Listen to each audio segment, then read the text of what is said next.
अस्सलामुअलैकुम वरहमतुल्लाहि वबरकातुहू। आप सभी स्टूडेंट का वसी एजुकेशनल एकेडमी में खैर मुक़दम करते हैं। उम्मीद करते हैं कि आप सभी स्टूडेंट इम्तिहान की अच्छी से तैयारी कर रहे होंगे। आज हम लोग क्लास 9th के उर्दू मॉडल पेपर को देखने वाले हैं, जो जैक बोर्ड द्वारा जारी किया गया है। कुल सवालात 40 हैं और सभी का जवाब देना लाजमी है। तो सबसे पहले आपका 5 नंबर का पैसेज दिया हुआ रहेगा, यानी कि पैसेज पढ़िए और 1 से 5 नंबर तक सभी सवालों का जवाब दीजिए। तो चलिए बिना किसी देरी के क्लास शुरू करते हैं। सबसे पहले क्या दिया हुआ है, हम लोग सबसे पहले पैसेज पढ़ेंगे। तो चलिए पढ़ते हैं। दुनिया की ईजाद में कलम का ईजाद अगर सबसे बेहतरीन ईजाद कहा जाए तो कोई बुरी बात नहीं होगी। कलम की ताकत गोली, बंदूक और मिसाइल से भी ज़्यादा है। एक कौल के मुताबिक कलम का इजाद मिस्र में हुआ है, यानी कि कलम का इजाद कहाँ हुआ है? मिस्र में हुआ है। 3200 ईस्वी पहले हुई थी। हिंदुस्तान में कलम की शुरुआत 5000 साल पहले हुई है। पुराने ज़माने में लोग हट्टियों से लिखा करते थे। आहिस्ता आहिस्ता वक्त बदला, लोगों के हाथों में बाल वाली कलम आ गई। अब तो कंप्यूटर के इजाद ने एक नए दौर की शुरुआत की है। अब लोग कलम के बजाय सीधे कीबोर्ड से लिखना शुरू कर दिए हैं। पहला सवाल आपका क्या दिया हुआ है कि मज़कूरा इक़्तिबास का सबसे बेहतरीन मौजू क्या हो सकता है? सबसे बेहतरीन मौजू क्या हो सकता है? सवाल एक, ऑप्शन नंबर ए में क्या दिया हुआ है? दुनिया की ईजाद। नहीं, ये नहीं हो सकता। कलम की ईजाद ये हो सकता है। यानी आपका जो ये पैसेज जो दिया हुआ है किसके बारे में दिया हुआ है? कलम के बारे में। तो यहाँ सवाल नंबर 1 का ऑप्शन नंबर बी हो जाएगा, यानी कि कलम की ईजाद कलम एक बेहतरीन ईजाद है, यानी कि सवाल नंबर 1 का option number B correct answer हो जाएगा। चलिए अगला सवाल देखते क्या दिया हुआ है। अगला सवाल आपका दिया हुआ है, कलम का ईजाद किस मुल्क में हुआ था? अभी हम लोगों ने पढ़ा था कलम का ईजाद कहाँ हुआ है? मिस्र में। यहाँ देखिए कहाँ है? मिस्र में। तो हमारा ऑप्शन नंबर क्या हो जाएगा? ऑप्शन नंबर ए इसका करेक्ट आंसर हो जाएगा सवाल नंबर 2 का। सवाल नंबर 3 देखते क्या दिया हुआ है, हिंदुस्तान में कलम की शुरुआत कब हुई? तो हिंदुस्तान में कलम की शुरुआत कब हुई? 5000 साल पहले। यहाँ देखिए कहीं दिया हुआ है 800, दिया हुआ है 700, 600 साल पहले, 500 साल पहले।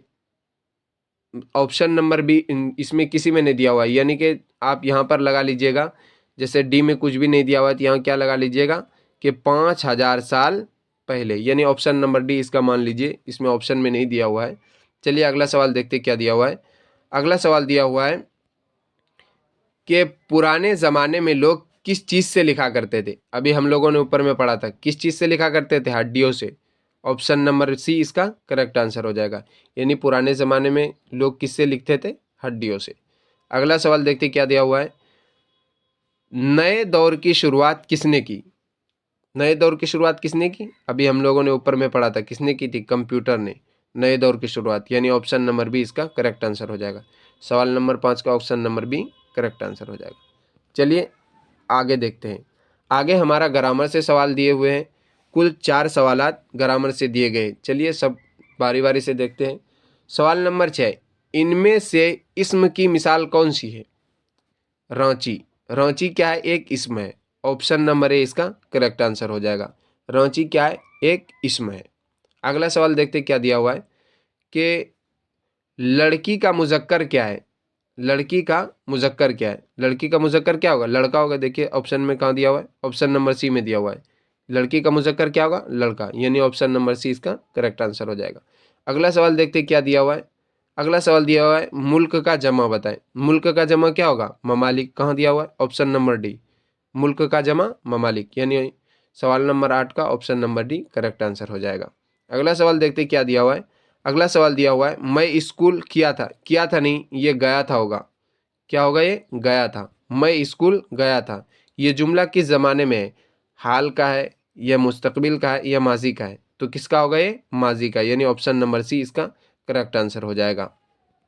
अगला सवाल देखते क्या दिया हुआ है। अगला सवाल दिया हुआ है कि लफ्ज़ रानी का मुतज़ाद क्या है? मुतज़ाद मतलब उल्टा। मुतज़ाद मतलब क्या होता है? उल्टा होता है।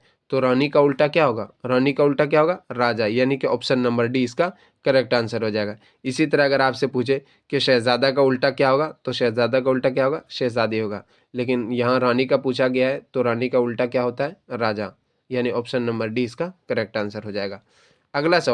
अगला सवाल जो दिया हुआ है आपके दरसी किताब से दिया हुआ है, यानी कि आपको दरसी किताब में से ये पैसेज पूछा गया है। पहले पैसेज पढ़ लीजिए, चलते हैं पैसेज पढ़ लेते हैं। पहले क्या दिया हुआ है कि नसीर दाया के पीछे पीछे दरवाजे तक आया, लेकिन जब दाया ने दरवाज़ा बाहर से बंद कर दिया तो मचल कर ज़मीन पर लेट गया और अना अना कहकर रोने लगा। शाकिरा ने चमकारा, प्यार किया, गोद में लेने की कोशिश की, मिठाई का लालच दिया, मेला दिखाने का वादा किया। उससे काम न चला तो बंदर और सिपाही और लोलू और हवा की धमकी दी, मगर नसीर पर मुतलकन असर न हुआ, यहाँ तक कि शाकिरा को गुस्सा आ गया। अब सवाल पढ़ते हैं।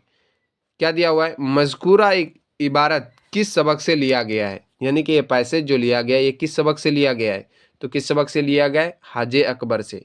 किस सबक से लिया गया है, हाजे अकबर। हाजे अकबर क्या है, एक अफसाना है। इसके मुसन्निफ कौन है, मुंशी प्रेमचंद इसके मुसन्निफ है। यानी सवाल नंबर 11 का क्या हो जाएगा, option number B correct answer हो जाएगा। अगला सवाल आपका दिया हुआ है, अगला सवाल क्या दिया हुआ है आपका कि नसीर के पीछे, नसीर किसके पीछे पीछे दरवाजे तक गया, तो नसीर किसके पीछे दरवाजे तक गया था, दाया के पीछे, यानी ऑप्शन नंबर सी इसका करेक्ट आंसर हो जाएगा। दाया के पीछे पीछे वो दरवाजे तक गया था। अगला सवाल क्या दिया हुआ है आपका कि अगला सवाल दिया हुआ है कि दरवाजे को बाहर से किसने बंद कर दिया था, दरवाजे को बाहर से किसने बंद कर दिया था, तो दाया ने बंद कर दिया था, यानी ऑप्शन नंबर ए इसका करेक्ट आंसर हो जाएगा। किसका, सवाल नंबर 13 का option number A correct answer हो जाएगा। अगला सवाल देखते क्या दिया हुआ है। अगला सवाल आपका दिया हुआ है कि बंदर और सिपाही की धमकी किसको दी गई थी, बंदर और सिपाही की धमकी किसको दी थी, तो नसीर को। किसको दी थी, नसीर को, यानी ऑप्शन नंबर डी इसका करेक्ट आंसर हो जाएगा।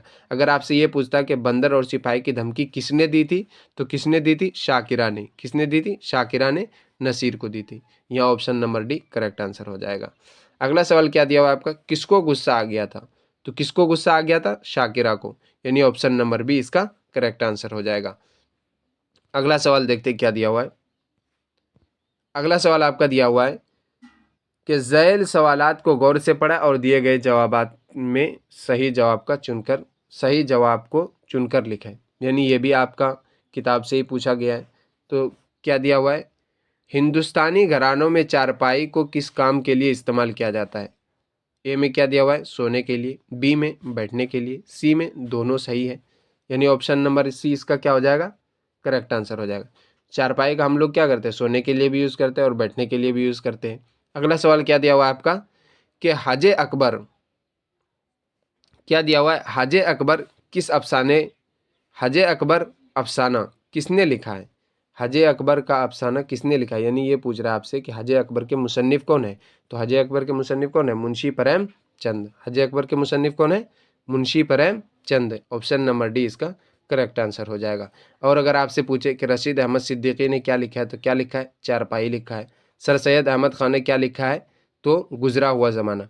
अब आपको कमेंट बॉक्स में बताना है कि सालिहा आबिद हुसैन ने कौन सा मजमून लिखा है आपके दरसी किताब में। अगला सवाल देखते क्या दिया है, शाकिरा और साबिर हुसैन के बीच क्या रिश्ता था। शाकिरा और साबिर हुसैन क्या थे, मियाँ बीवी, यानी शोहर बीवी थे। ऑप्शन नंबर ए इसका करेक्ट आंसर हो जाएगा। चलिए अगला सवाल देखते क्या दिया हुआ है। अगला सवाल आपका दिया हुआ है कि चारपाई इंशाइया को किसने लिखा। अभी हमने ऊपर में बताया था कि चारपाई के किसके मुसन्निफ है, चारपाई के मुसन्निफ कौन है, तो रशीद अहमद सिद्दीकी, यानी ऑप्शन नंबर ए इसका करेक्ट आंसर हो जाएगा।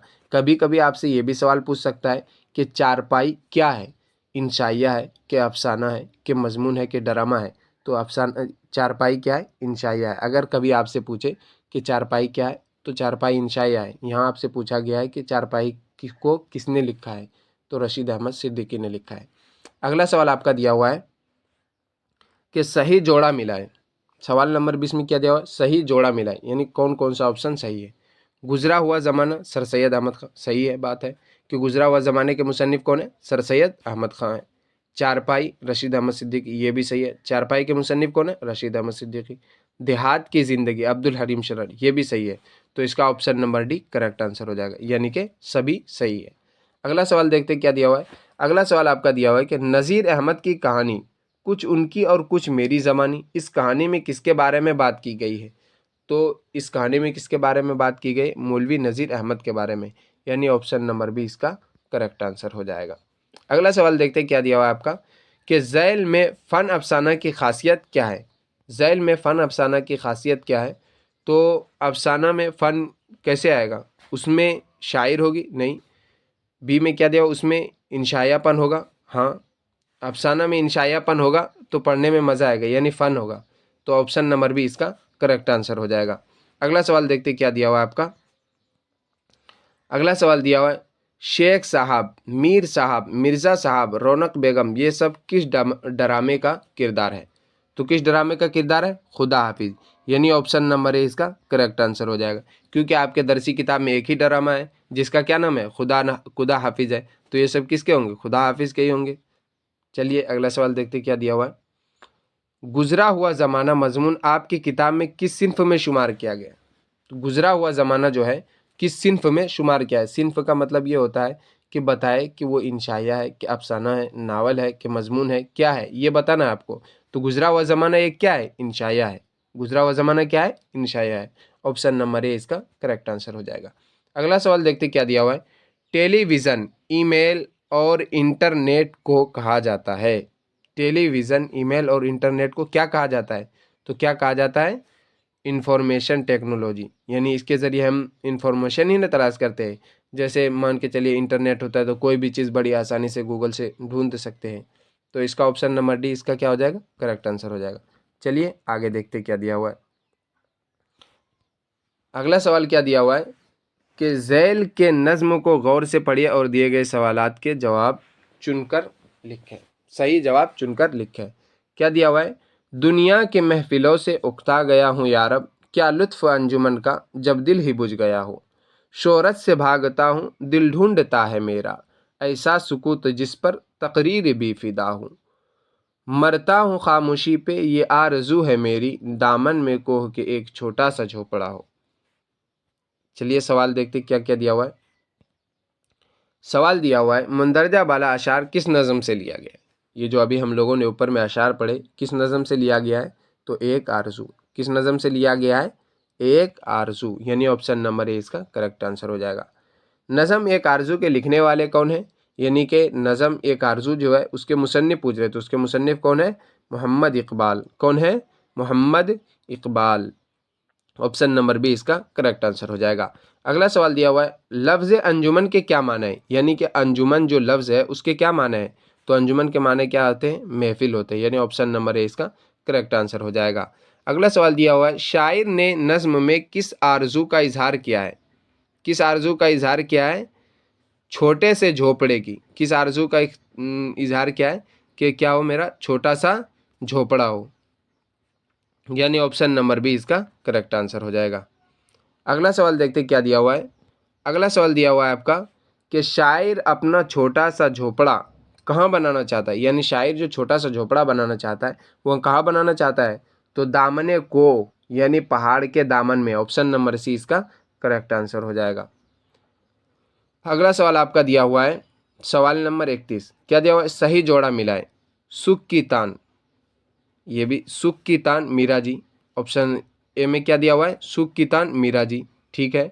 बी में क्या दिया हुआ है, बोल, जो एक नज़्म है, इसके मुसन्निफ़ फैज़ अहमद फैज़, ये भी ठीक है। सी में क्या दिया हुआ है, रामायण का एक सीन, बर्ज नारायण चकबस्त, ये भी ठीक है, यानी ऑप्शन नंबर डी क्या हो जाएगा इसका, ऑप्शन नंबर डी। इनमें से सभी ऑप्शन क्या है, सही है। अगला सवाल आपका क्या दिया हुआ है, रामायण का एक सीन, इस नज़्म में माँ किसके लिए अश्क बार करती है। अश्क मतलब क्या होता है, रोना, यानी कि माँ किसके लिए रोती है। तो किसके लिए रोती है माँ, रामचंद्र जी के लिए रोती है, यानी option number D correct answer हो जाएगा। अगला सवाल देखते क्या दिया हुआ है। आगे दिया हुआ है हुकूमतों और कौमों पर जवाल कैसे आता है, तालीम छोड़ देने से, हुनर और फ़न छोड़ देने से, तालीम की कदर व कीमत ना जानने की वजह से। ऑप्शन नंबर डी, यानी कि इसका क्या हो जाएगा, option number D correct answer हो जाएगा। आपका एक नज़्म है कि तालीम की कदर व कीमत, जिसके मुसन्निफ़ कौन है, मौलाना अल्ताफ़ हुसैन हाली है, उन्होंने क्या कहा, तालीम छोड़ने की वजह से हुकूमत और कौमों पर जवाल आता है। तो यहाँ क्या हो जाएगा, ऑप्शन नंबर डी इसका करेक्ट आंसर हो जाएगा। अगला सवाल क्या दिया हुआ है आपका कि मीरा जी का असल नाम क्या है। मीरा जी का असल नाम क्या है, मोहम्मद सनाउल्लाह डार। क्या है, मोहम्मद सनाउल्लाह डार, यानी ऑप्शन नंबर बी इसका करेक्ट आंसर हो जाएगा। अगला सवाल आपका दिया हुआ है कि रुबाई किसको कहते हैं।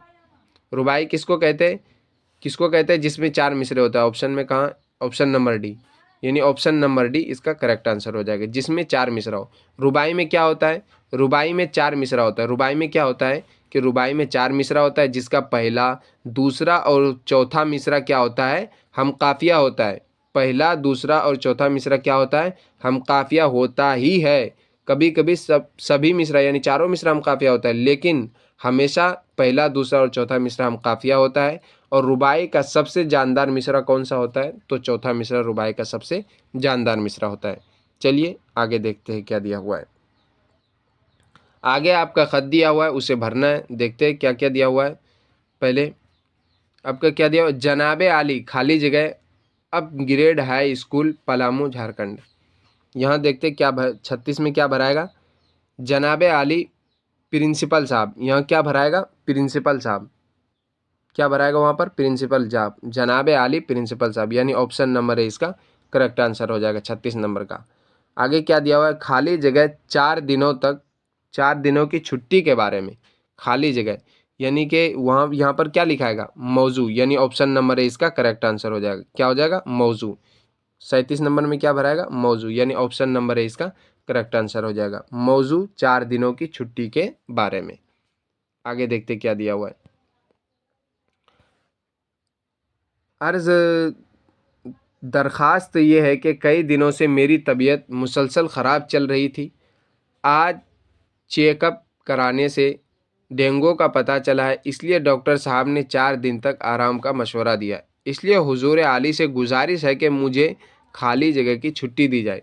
तो कितने दिनों की छुट्टी की ये दरख्वास्त है, तो कितने दिनों की, 4 दिन की। तो यहाँ ऑप्शन नंबर में देखिए कहाँ 4 है, ऑप्शन नंबर डी इसका करेक्ट आंसर हो जाएगा। मुझे कितने दिनों की छुट्टी चाहिए, 4 दिन की छुट्टी दी जाए। इसलिए इसके लिए मैं हमेशा आपका शुक्रगुजार बना रहूँगा।